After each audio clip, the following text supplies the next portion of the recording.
Bien, hermanos, continuamos con el sermón. Vamos al punto número 2. Estamos en Efesios capítulo 4 del 7 al 16. Es la segunda parte.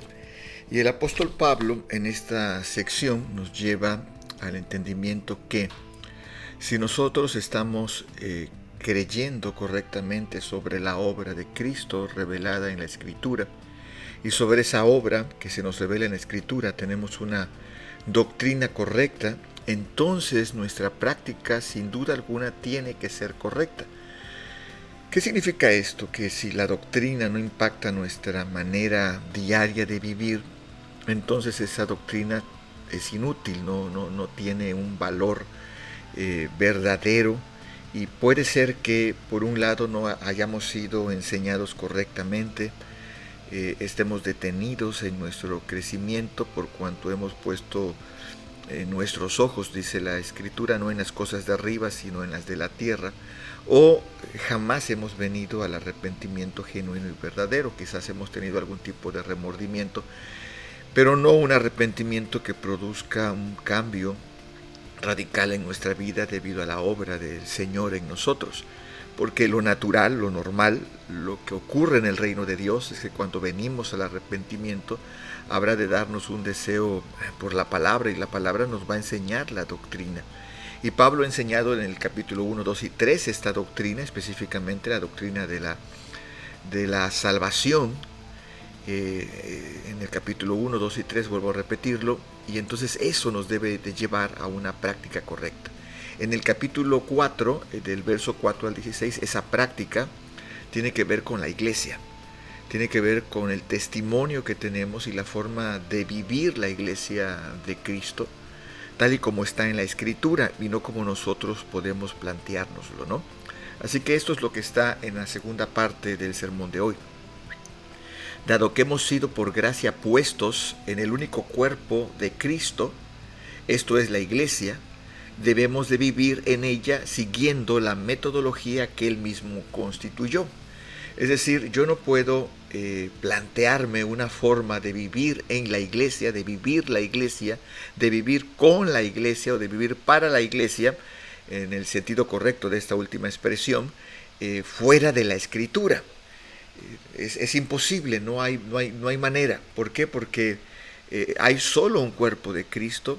Ese cuerpo de Cristo es indivisible, y la forma en que somos incrustados en ese cuerpo, puestos en este cuerpo, adoptados en ese cuerpo por la sangre de Cristo, gracias a la obra de Dios en Él, gracias a su adopción en favor de nosotros como Padre eterno, eso nos habrá de llevar a vivir correctamente la vida dentro de la iglesia. Es algo que debemos de entender desde aquí ya. Pablo entonces nos recuerda que no está a nuestra disposición, no está en nuestras manos edificar la iglesia, pues ello solamente proviene de Dios. Yo no estoy aquí como pastor para edificar en el sentido de yo establecer metodologías fuera de la Escritura, porque son prácticas útiles y dan buenos beneficios a nivel numérico o económico. No, esto no funciona así. Yo soy el pastor de la iglesia y yo debo de seguir las instrucciones del príncipe de los pastores, que es Cristo, y esas instrucciones están en las Escrituras. Entonces, cualquier intento por buscar que la iglesia sea lo que a nosotros nos gusta, siempre será un intento de división. Es decir, yo quiero que la iglesia sea de tal o cual forma. Eso siempre va a traer algún tipo de división.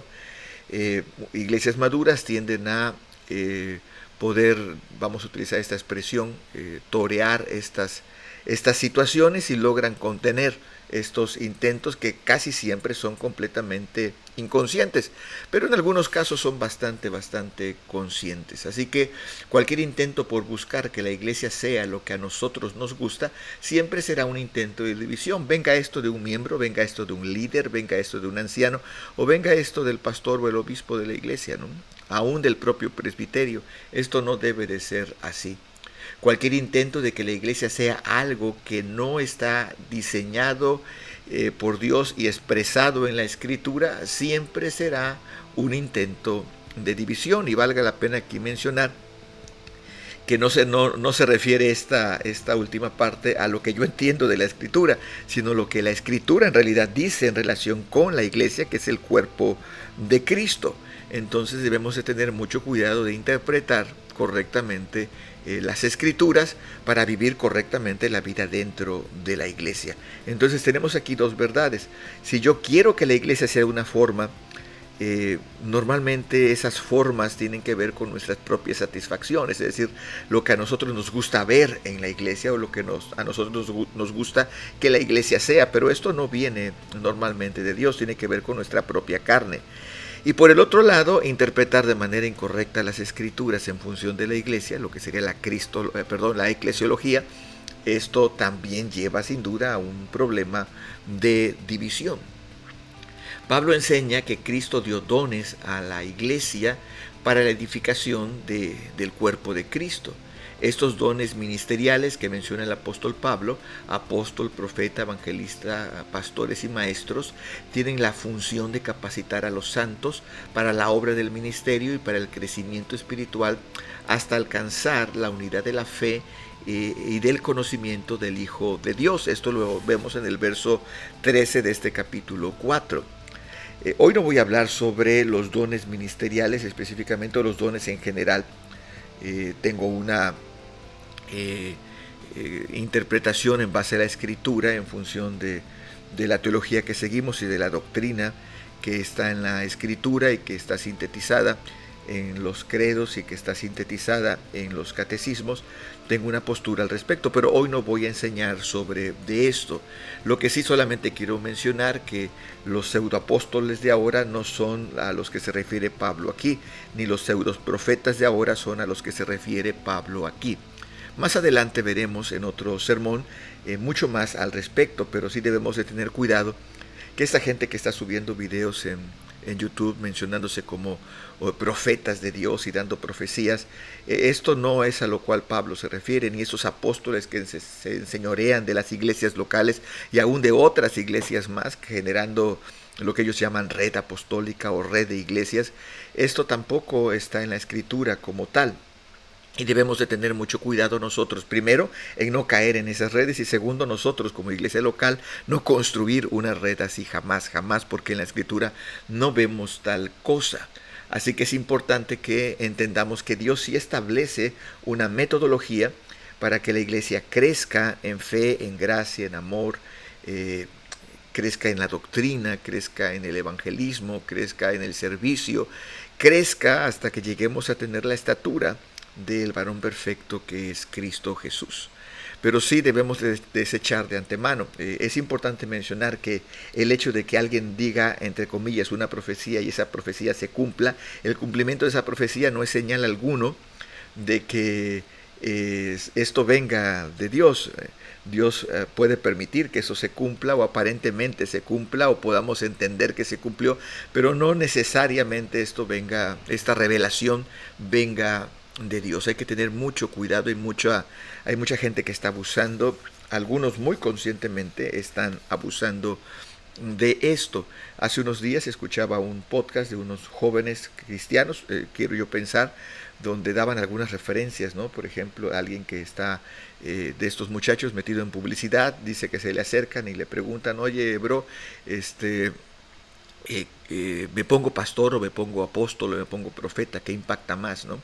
Eso es terrible, es un mal testimonio a un chico cristiano, ¿no? Y el otro comentaba que él está también metido en publicidad, pero en cuestiones de videos, alguien le decía, oye, pon una parte ahí donde alguien se esté levantando, ¿no? De una silla para que impacte más, ¿no?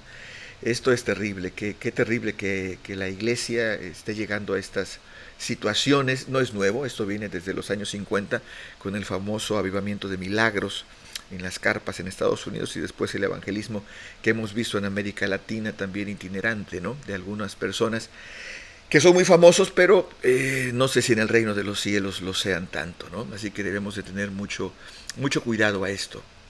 La idea que el apóstol comparte en estos versos, específicamente el 13, Con esta expresión, la idea que está detrás de esta expresión es que los creyentes, por medio de la operación de Dios en su iglesia, lleguemos a vivir la plenitud de la unidad que nos ha sido dada en una ética, escuchemos bien esto, en una ética completamente diferente a la ética del mundo, pues hemos sido redimidos por Cristo y junto a ello podemos conocer plenamente a aquel que nos salvó. Es decir, en la iglesia no vivimos con la ética del mundo. No evaluamos a las personas como se evalúan en el mundo. Es decir, alguien en la iglesia no es valioso porque da dinero. Alguien en la iglesia no es valioso porque trae mucha gente. Alguien en la iglesia no es valioso porque tiene muchos talentos o habilidades o recursos. Así evalúa el mundo, pero en la iglesia no funciona así. En la iglesia no se construye las relaciones a partir de los intereses del pastor o a partir de los intereses de los hermanos o a partir de los intereses de los líderes, ¿no? La iglesia tiene una ética completamente diferente. Esa ética, está descrita en la palabra de Dios y lo veremos en el resto de este sermón y lo veremos también en el sermón que sigue del capítulo 5 y aún del capítulo 6. Hay una forma de vivir en la iglesia que no tiene nada que ver con el mundo y debemos de cuidar esto. Notes, hermanos, que el carácter y el conocimiento son un binomio que debe de permanecer siempre juntos.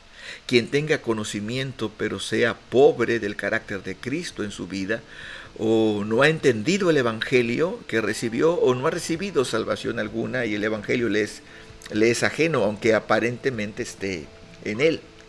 Es decir, yo puedo tener mucho conocimiento de la Escritura, pero no ser siervo, eso no sirve. Yo puedo tener mucho conocimiento de la Escritura, pero ser altamente crítico y chismoso, eso no sirve. Yo puedo tener mucho conocimiento de la Escritura y ser alguien que esté constantemente censurando el comportamiento de los demás y señalando el comportamiento de los demás, eso no sirve de absolutamente nada. Así que debemos de tener mucho cuidado a este respecto, amados hermanos. La doctrina va a moldear nuestro carácter porque la doctrina viene de Dios. Dios la ha revelado en su palabra y su palabra nos tiene que llevar a la estatura del varón perfecto. R.C. Sproul, el pastor y teólogo que ya está con el Señor, comenta que el propósito de estos dones no es solo la instrucción doctrinal, sino la madurez espiritual que nos aparta de la inmadurez y de ser llevado por cualquier viento de doctrina. Es decir, la doctrina, la enseñanza de la Escritura me sirve para crecer en fe y ser transformados, pero también me sirve para tener un conocimiento correcto y ese conocimiento me lleva a una vida correcta. Y debemos de tener esto muy claro. El Catecismo Mayor de Westminster, el catecismo de nuestra iglesia local, señala en la pregunta 154 que Dios ha dado medios de gracia como la predicación, los sacramentos, la oración, el estudio de la Escritura para hacernos crecer en la santidad. No hay forma de crecer en fe fuera de los medios provistos por Dios a través de su iglesia. De ahí que congregarnos sirve y es fundamental. Y al congregarnos, amar a los otros en humildad, con una conducta siempre de obediencia, de servicio y de procurar la reconciliación de manera permanente. No podemos vivir en el cuerpo de Cristo como a nosotros se nos ilumine la conciencia. No podemos construir la iglesia como a nosotros se nos ilumine la conciencia. Debemos de vivir en la iglesia de acuerdo a lo que la Escritura misma señala.